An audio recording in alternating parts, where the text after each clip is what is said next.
हमार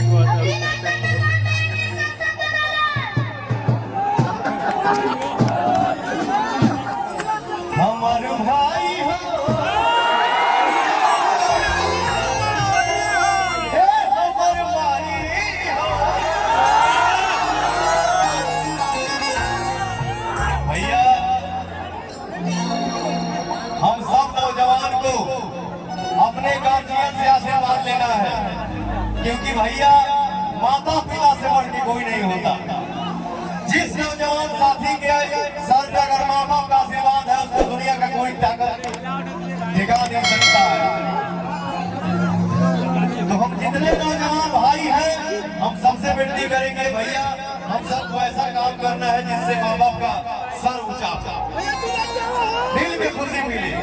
और इसके बाद जिन जना कहले बड़े कि 18 से 25 तक सब लफुए हैं, ये इस बार 2024 में इस चुनावी